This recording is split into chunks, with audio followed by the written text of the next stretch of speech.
Votre revue de presse vous est présentée par Grand Mouvement Liggéey Suñu Gox, C4 Shop, Mac Info Service, Visual Film Studio, Integral Groups, Line Image. ci suñu wàllum justice bi lée tribune yéene kaay ne magistrat yi day waaw dañoo mer ba léegi ne de même bu dee sax premier président cour suprême bi di Cheikh Tidiane Coulibaly daal di ne yëkkati nag ay kaddu daal di dalal kon xel ya maanaam calmer membre yi nga xam ne ñoo nekkoon te UMS ko Union des magistrats du Sénégal waaw ñoom daal seen bëgg-bëgg moom fi mu nekk ni benn farata daal la ñu am mooy maître Malick Sall ministre de la justice na fa jugee way samba waaw yéene kaay ne en tout cas xeex bi nga xam ne nag moo ubbee kon diggante garde des sceaux ministre bi waaw ak magistrat yi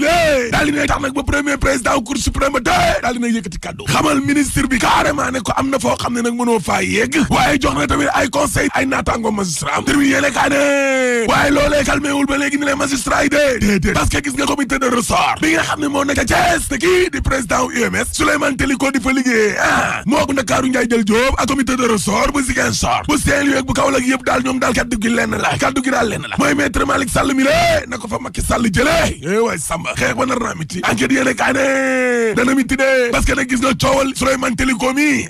góom bi ci boppam fa mu yegg moo xóot malaise bu profond la laa la wax waaw wéer ngaa naa amu ca de te gis ne inspection générale de l'administration de la justice gi la fi mu nekk ni article 9 à 14 bu loi 2017 17 janvier 2017 tey nga xam ne nag ci wàllum statut magistrat yi lay wax foofee la gars yi bëgg a sukkandiku de yéene kaay gi ne coowal juge Ngor Diop gaañaa ngay kalaame de ngir excès de pouvoir wàllum jaay doole dama ne la déposé nañ ko démb ci taabalu cour suprême ca boppam laa la wax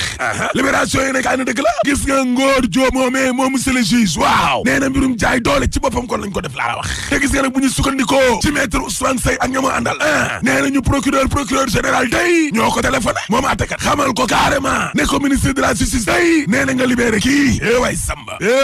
les écoles yi ne kaay ne moo tax dogal wi nga xam ne maître Malick Sall daal dina koy jël gars yi attaqué nañ ko ngir excès de pouvoir wàllum jaay doole waaw ca jamono jooju tribune yéene kaay nee na en tout cas day suñu géej gi koom-koom gi waaw dama ne la bato yu ngande yi kon ñu ngi koy caxat-caxatee laa la wax ci jamonoy Covid yi ak wàllum confinement toog na bato waaw am na ci ay bato yoo xam ne kon yu waa bitim réew bu ñu sukkandikoo ci rapport boo xam ne waa Greenpeace ñoo ko génnee daal dinañuy song kon géeju Sénégal gi ak Gambie ak Mauritanie waaw di ko caxat-caxatee laa la wax Le Soleil yéene kaay ne koppar gi day 2021 gi suñu budget bi waaw am na yenn ci ay dépenses yoo xam ne daal bu fa yegg te léegi gars yi danañu taxaw plafond lañ ko wutal waaw yéene kaay gi ne waaye ministre yi de léegi waaw mën nañuy joxe ndigal de di dépenser ka génnee ka dugal laas day daal di ñuy expliquer lan moo tax nag ba budget ren bi lée daal di kon yokk ca jamono jooje mbas maa ngi fi de attention de termine yéene kaa ne mbaadu nag dañoo jëmaat kon ci am wàllaate gu bees maar day taali la ilaha illallah mbas mi kay doyal nañ ci sëkk loolee mën naa nekk de buñ ko dàq de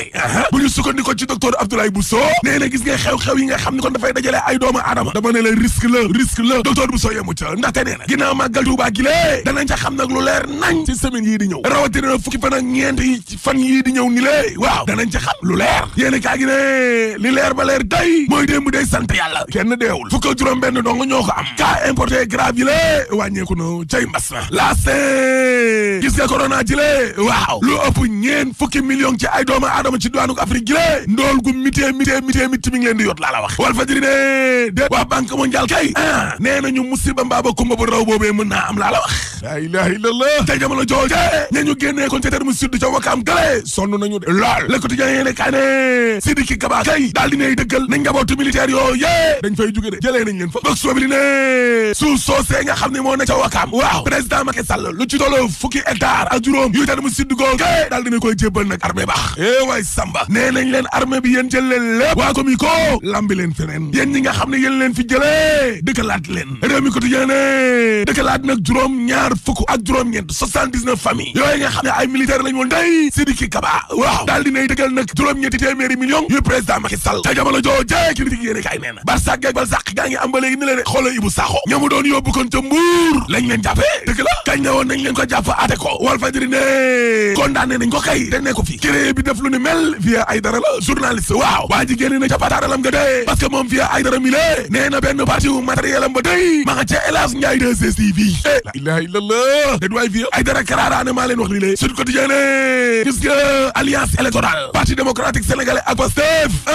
gaañaa nga ca de Benno Bokk Yaakaar kay ñu ngi ci danger laa la wax yéen kaa gi ne gis nga élection présidentielle yi di ñëw waaw Aliou Dembourou Sow APR nee na président Macky Sall mën naa am 3e mandat de moom kay dem na ba tudd ay jaasi laa la wax way Samba ba noppi nag Abdoulaye Daouda Diallo la tànn nem bu fi Macky Sall jugee ADD na ko remplacer box boobu ne Magal 2020 ji day waaw benn vidéo boo xam ne Marichou moo ko def ci benn ci soorooru jumaa ja Touba loolee jur na musiba de scandale gu rëy la ilaha illallah Marichou ak soorooru jumaa ja Touba waaw source aané chargé de communication daayira mu Xadimatul Xidma di Matar Kan ngay daal dina expliqué nag Marichou mi nan la def kon ba yéeg ca kaw sooroor ba la ilaha illallah direct news de juróom-ñeenti fan ci weeru octobre day la atu yàlla ginnaaw ba journal ba juddoo njiit la day di Pape Diogoye Faye waaw nee na man jéggale naa te damay nangu yi nag nangu rek sant reconnaissant te jéggale naa